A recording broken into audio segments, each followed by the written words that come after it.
Oi, pessoal! Quando a gente pensa no Império Otomano, o que vem à cabeça? Palácios em Istambul, batalhas na Europa, né? Mas e se uma das histórias mais fascinantes desse império, uma saga de 400 anos, na verdade se desenrolou em solo africano? É isso que vamos desvendar hoje. Uma história de conquista, poder e resistência que acabou redefinindo o norte da África. Pois é, o Império Otomano foi gigante, se espalhou por 3 continentes, mas a sua história na África muitas vezes fica meio de lado, ofuscada pelas conquistas na Europa e na Ásia. Só que esse capítulo é, nossa, fundamental para a gente entender a região hoje em dia. Fica a pergunta: como um império tão vasto conseguiu governar um território tão distante? E mais importante, o que levou ao seu colapso? Vamos investigar isso juntos? Bom, nossa história começa com um movimento bem ousado. A gente está falando do século XVI, o auge do poder otomano. Eles olharam para o outro lado do Mediterrâneo e viram ali uma oportunidade de ouro. A expansão pela África foi rápida, foi decisiva e, sem exagero, mudou o mapa do mundo.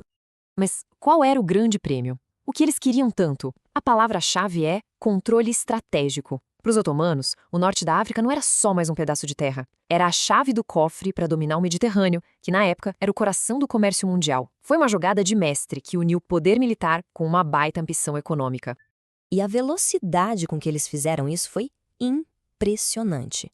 Pensa só, em 1517, o Egito, um centro de poder por milênios, caiu. Algumas décadas depois foi a vez da Líbia, da Argélia, da Tunísia.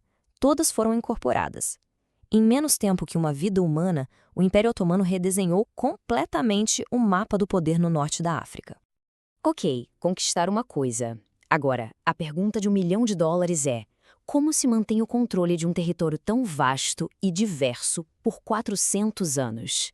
A resposta está na máquina administrativa otomana, que era engenhosa e, vamos ser sinceros, muitas vezes brutal. A fórmula otomana para o controle tinha, basicamente, 3 ingredientes principais. Lá no topo ficava o pachá, o governador, o homem de confiança do sultão. Para manter a ordem nas ruas, eles tinham os temidos janízaros, uma força de elite de dar medo. E para pagar a conta de tudo isso, impostos, claro, impostos bem pesados sobre a população local. E foi justamente essa questão dos impostos que, lá na frente, acendeu o estopim da rebelião. Agora, o que é bem interessante nessa citação é que ela mostra uma coisa complexa. Não era um controle total, direto, em todo lugar. Em algumas regiões, como na Argélia e na Tunísia, os líderes locais, os chamados de deis e beis, tinham uma autonomia bem grande, sabe? Desde que, claro, pagassem seus tributos e reconhecessem a autoridade do sultão. Era um equilíbrio delicado. E é aqui que a história dá uma virada. Porque esse sistema complexo, por um lado, garantiu séculos de uma certa estabilidade, mas, por outro, a pressão dos impostos e a distância de Istambul, tudo isso criou o terreno perfeito para o descontentamento crescer. A própria base do poder otomano, no fim das contas, já carregava as sementes da sua própria destruição. E isso nos leva, naturalmente, à resistência. Porque o domínio otomano nunca foi aceito de forma passiva, de jeito nenhum. Por todo o norte da África, a oposição estava ali, borbulhando, só esperando a hora de desafiar o poder do império. E essa resistência não foi uma coisa só, um único evento. Foi tipo uma série de incêndios que pipocaram pela região. Na Argélia, a briga era contra a corrupção dos governantes locais.